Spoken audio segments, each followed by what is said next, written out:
जनता जान पाएगी तो हमारा क्या होगा। हमारे देश में लाखों करोड़ पब्लिक है, उसमें 100 देशों मर जाएंगे तो हमें क्या फर्क पड़ेगा। हमें तो पब्लिक को बेवकूफ़ बना के वोट हासिल करना है, मत हासिल करना। आपकी सोच तो गजब की है। आपने अपने भाषण में कहा कि हमारे शासन के दौरान हमारी माताओं और बहनों पर जुल्म और बलात्कार की घटनाएं कम हुई है, लेकिन कुछ दिनों पहले शहर में 5 लड़कों ने एक ही लड़की पर बलात्कार किया था, तो फिर आपने हकीकत को झुठलाया क्यों? देखिए, आपके ख्याल से आप कुछ भी बोले मौके जा रहे हैं, लेकिन हमारे ख्याल से सही है।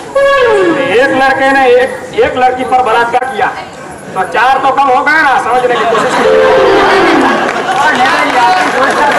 लेकिन यहाँ तो 24 घंटे ही बिजली आ गया, तो कहने का मतलब क्या था? अरे राम राज्य में बिजली कहाँ थी जनाब? बोले जा रहे हैं, इसका मतलब ये नहीं हमें बोलना नहीं आता। हम आपकी हर बात का जवाब दे सकते हैं। राम राज्य में बिजली कहाँ थी? पहले में रात के समय लोग दिया बत्ती जलाया करते थे, अभी भी वही करते हैं, तो हुआ ना राम राज्य। के प्रति हमारी आस्था है, हुकूमत हमें वोट में लाते हैं तो उन्हें सिखाना तो पड़ेगा, उन्हें मान तो देना ही पड़ेगा, ये तो हमारा कर्तव्य है। क्या जवाब है लेकर? आपने कहा कि हम लोग मिलेंगे जैसे फिल्मों का अवार्ड दिलाने में भी हमारा योगदान है, इसका क्या मतलब है? पिछले 7 साल से हम भारत पर राज्य करते आ रहे हैं। जरा भैया कि कोई ऐसा अलग किस्म का पैदा हो गया जिसने फिल्म बना दी, तो उस फिल्म में जो गरीबी का प्रदर्शित किया गया है, गरीबी, तो उसको अवार्ड मिलना है, तो हमारी वजह से उसको अवार्ड मिला तो मिलना ही चाहिए। वाह नेताजी वाह, आपकी सोच। इसलिए हमने उसे नौकरी से निकाल दिया, तो कौन कहता है इसे इस्तीफा दिया? झूठ की बात क्यों बता रहे हैं? लेकिन कोशिश कीजिए। लेकिन अभी आपने अपने संभाषण में ये कहा कि देश की थोक बंद कीमतों में गिरावट हो रही है और सभी चीज के दाम गिर रहे और सभी लोगों को अच्छा खाना मिल रहा है, लेकिन क्या आप जानते हैं कि अभी हमारे देश में कितना भूख मरा है और सभी लोगों को खाना तो क्या एक खाना भी नसीब नहीं हो रहा है। देखिए, हमारी बात सुनिए, कुछ भी बके जा रहे हैं, आप लोग का धंधा ही ऐसा है, गलती आपकी नहीं है धंधे की। मेरा कहने का मतलब यह है कि हमारे देश में अभी सूखे की नौबत है, तो चीज वस्तुओं में कीमत की बढ़ोतरी तो होनी है। आप कहते हैं कि देश में सूखे की नौबत, तो आपने चीनी की निर्यात क्यों की है? चीनी की निर्यात के बारे में हम ऐसा बोल सकते हैं कि हमने अंतर्राष्ट्रीय बाजार से एक वादा किया था। ये कॉन्ट्रैक्ट हमने बहुत समय पहले लिया था, तो किया हुआ वादा तो निभाना ही पड़ेगा, वरना अंतर्राष्ट्रीय बाजार में हमारी इज्जत क्या रह जाएगी मालूम है। लेकिन आपने 2% 15,000 प्रति क्विंटल के दाम से चीनी को निर्यात किया और उसी चीनी को आज आप 30,000 प्रति क्विंटल के दाम से आयात कर रहे हैं। लोग जानना चाहते हैं ऐसा आप क्यों कर रहे हैं? देखिए, इसमें हमारे नजरिए से हमारी सोच ये कहती है कि हमारे भारत इंडिया जो बोलते हैं इंग्लिश वाले, ब्रिटिश सल्तनत वाले, ये हमारे इंडिया में अभी डायबिटीज की बीमारी जोर पकड़ रखा है, तो चीनी खाने से डायबिटीज बढ़ता है, तो इसमें चीनी का भाव महंगा होगा, चीनी महंगी होगी, लोग कम खाएंगे, तो बीमारी से छुटकारा पाएंगे ना, समझने की कोशिश जरा कीजिए तो। लेकिन नेताजी, आज सभी चीज के इतने दाम बढ़ रहे हैं। आज देश में अरहर की रखिए, शांति आज देश में अरहर की दाल 100 रुपए किलो, चीनी 30 रुपए किलो और सब्जियों के दाम तो आसमान छू रहे हैं। इसका क्या कारण है? देखिए, इसमें हमारा मत ऐसा है, प्रयोजन ऐसा है कि जो चीजों में बढ़ोतरी हुई है, जिसमें ज्यादा मुनाफा मिलता है, वो चीज पब्लिक खरीदिए, और जो लोग खा रहे हैं उन्हें खाने दीजिए। आपको क्या प्रॉब्लम हो रही है? हम बेच रहे हैं तो प्रजा ले रही है, हम वोट मांग रहे हैं तो वो दे रही है, आप क्यों बीच में बघड़ा खड़ा कर देते हैं? लेकिन नेताजी इस कीमतों का आपको कुछ करके इस कीमतों को कंट्रोल करना चाहिए। आप बोलिए जाइए, हमारे पास सब जवाब है। कंट्रोल की बात तो ऐसी है कि हमारे हाथ में कुछ पोजीशन नहीं है। पिछले साल हम चुनाव में थे तो हमारे हाथ में सब कुछ था, हमारे ऑर्डर के मुताबिक सब चलता था, लेकिन इस साल जब प्रजा हमें वोट देगी तब तो हम यहाँ बैठेंगे ना भाई। ये थे हमारे राम राज्य पक्ष के अग्रणी नेता शैतान सिंह। मैं वैभव जोशी, पीटीवी से डायरेक्ट। आभार। सुनिए, एक बात बोलते जाते हैं, अगली बार आप आइएगा, जरूर आइएगा, लेकिन इस वक्त हमारे पास वक्त बहुत कम है, इसलिए हम आपको एक बात बोल देते हैं कि आपको जितने चाहिए पैसे हमारे दफ्तर से ले जाइए, खर्चा पानी हमारे बारे में अच्छा अच्छा छापिए, अच्छा अच्छा लिखिए, कटनी मत कीजिए। जाइए, नमस्कार। देखिए, हमारा पाँव छूने से कुछ नहीं, पाँव मत पकड़िए, चले खड़े हो जाइए। चलिए बहन जी, खड़े हो जाइए।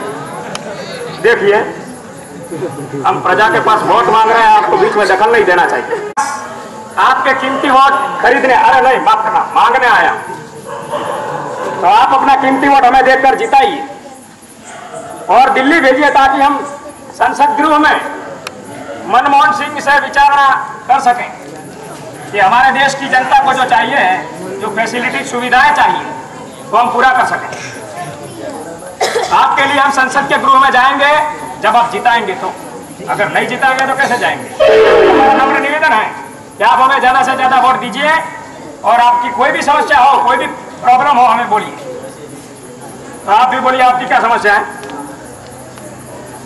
वो सब तो ठीक है नेताजी। जी हाँ बोलिए। लेकिन अब तो इन सुनिए, वो सड़क तो टूट गई, लेकिन हमने ठेकेदार से पूछा तो उन्होंने भी बताया कि हमने तो 5 लाख रुपए दिए थे नेताजी ने, लेकिन उनमें से 4 लाख तो उनका बेटा ही खा गया और 1 लाख सड़क बनवाने के दे दिया और सड़क की ये हालत हो गई। आगे तो सुनिए नेताजी, और सड़क टूट गई और हमारी गांव की कृष्णा की बेटी को वो सड़क पे रास्ते पे बेटा हो गया। हम भगवान से प्रार्थना करेंगे कि उनकी आत्माओं को शांति दें। और भगवद गीता में कहा गया है कि जो जैसा कर्म करता है वैसा फल पाता है। नेताजी देखिए, हमारे पाँव मत छुइए, खड़े हो जाइए। देखिए हमारे पाँव मत छुइए। बोलिए, आप बोलिए, क्या बोलना चाहते, क्या प्रश्न समस्या है? आपके कोटा कायदे के अनुसार जो मोहम्मद हमारा सेक्रेटरी कहा करें, लेकिन मैं ये कह रहा हूँ, खड़े हो जाइए अभी। उसने मेरे 10 लोगों को मार डाला, मेरे घर को बेघर कर दिया। कुछ कीजिए नेताजी, कुछ आराम से बात कीजिए, जरा बैठिए, आराम से बात कीजिए। देखिए, इसके बारे में हमारा जवाब ऐसा है कि आप जो आतंकवादी की बात कर रहे हैं, जब वो छोड़ा गया था तो निर्दोष पाया गया था। कोई सबूत और गवाह होने की वजह से इतना विश्वास दिलाते हैं। आप जरा शांति से सुनिएगा हमारी बात कि हम पाकिस्तान में अपील करेंगे। हमारे जो वहाँ के चीफ मिनिस्टर हैं, प्रधानमंत्री, उनसे हम बात करेंगे कि आतंकवादी को सख्त से सख्त सजा दें, ऐसी हम हिदायत करेंगे। और उन्हें ये भी कहेंगे कि उनको भारी की भारी सजा हो। हमारे गांव में कड़ा से कड़ा दे।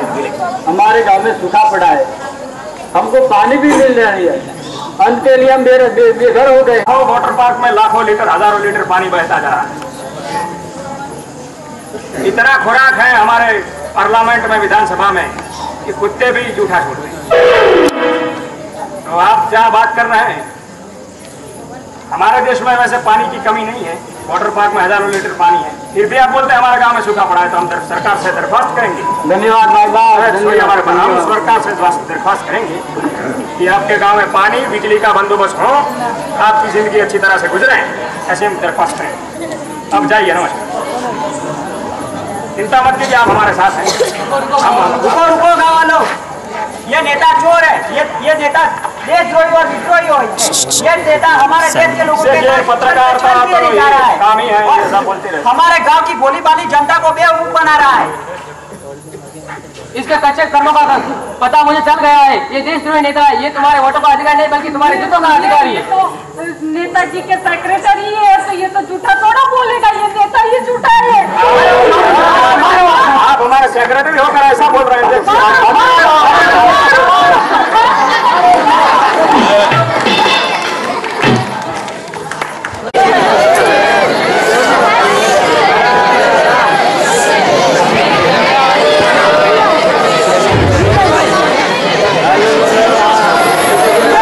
राजस्थान के मेवाड़ के राजा विक्रम की हत्या कर दासी पुत्र बनवीर राजा बन जाता है। राजा के पुत्र उदय सिंह की हत्या करना चाहता है। जब बनवीर उदय सिंह की हत्या करने राजमहल में आता है, परंतु राजकुमार की दाई मां पन्ना अपनी चतुराई से राजकुमार की रक्षा करती है।